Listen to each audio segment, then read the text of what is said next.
Botangi lho, aku laku iki ya iso tiban iki. Iya to iki. Dahoke. Yo. Sik, mendem apa ora kowe? Ora. Tenan, ora percaya aku. Ayo. Janjane yo tanpa guna. Malang rusak roko ngundang Suloyo. Pipulai duduk remuk ngendikan di umuk bisuwe ngupuk. Ayo Mas Daho paribasan gerah polo ngendikane coro kaya wong tulo ningali abang lolo kaya buta ijo jangkaing loyo iya wis dikepuk suarane kaya batu ganas iki Mas Daho tak hei soae racingkra apa pendekare astane gampang ngeplak gondo warso warak ngedeni sing nyedak ing tambah urip ing muspro gondo dunya musna raka Suloyo yuswa ora bisa dawa najan isih muda sugih lara obus salaman jam 4 tiban ora tiban ayo balik ya oh ora wani wedi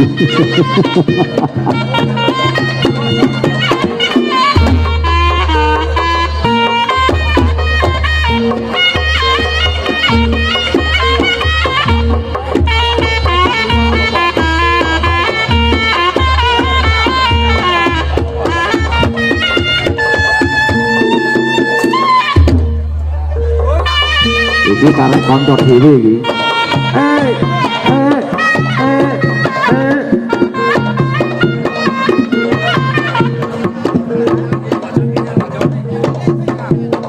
iki wajak lor karo wajak kidul wong yen lagi gandrung ra peduli mledose gunung wong yen lagi naksir ra peduli mledose nuklir duwe direwangi kredit jarene wecut apa-apa duwe wong loro wong yen lagi kepikat ra peduli donya kiamat wong yen lagi nyenengi ra peduli lagi infanteri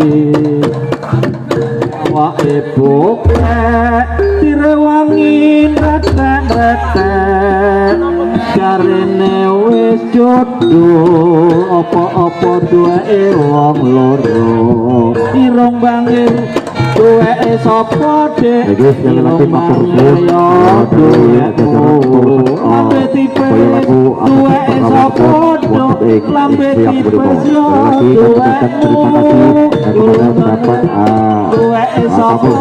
Boyo lagu sebenarnya yang bagi yaitu pada panggilan Dilada sebagai tidak terlibat kali yang dipastikan itu Budi dan Mas Denny Mbak Bud Mas Bibit Grup dari pihak Manjung Sari mesti neono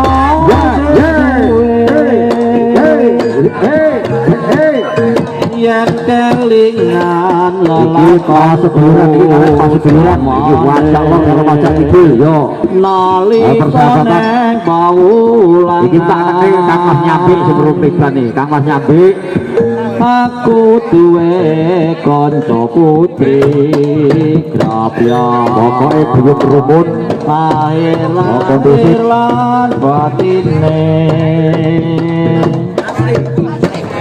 asring goleng aku masyarakat desa Tanjung Sari dan sekitarnya bahwasanya nanti malam masih akan diadakan yaitu pertunjukan campur sari.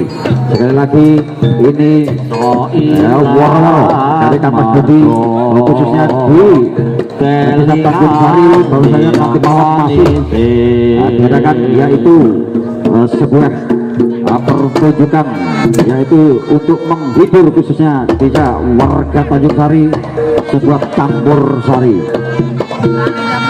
Jadi tak lupa para pademen seni tiban khususnya dari kota Tulungagung, Blitar Raya dan kota Trenggalek pada tanggal 27 dan 28 hari Sabtu Minggu akan diadakan yaitu tiban spektakuler di lapangan desa Gadok Kecamatan Badung Kabupaten Tulungagung yang akan digelar yaitu Rumpadusan Joyo Kusumo dengan kebun pandegani Jurik Panjabun Mas Agus dan Bapak Harni selaku anggota yaitu DPRD Kota Tulungagung. Jangan lupa dan jangan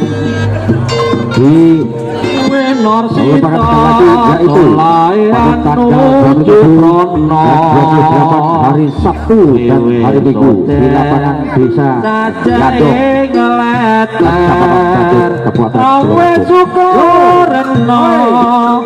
Kang para miyarsa sunteran yang kumlenggang ing awang-awang Kasakoya hoya kasakoya hoya ae kasakoya hoya ya jos yo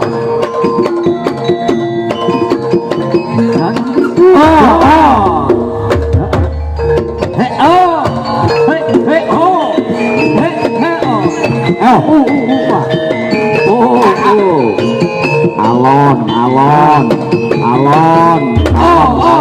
lo Mas Jaho orang lain sih alon kurang satu Narseto solai anu Duprono iya yo Kang Deni dikondisikan saja suasana letter awe syukurna kang para miyarsa sondek anak yang kumepat ing awang-awang sakasek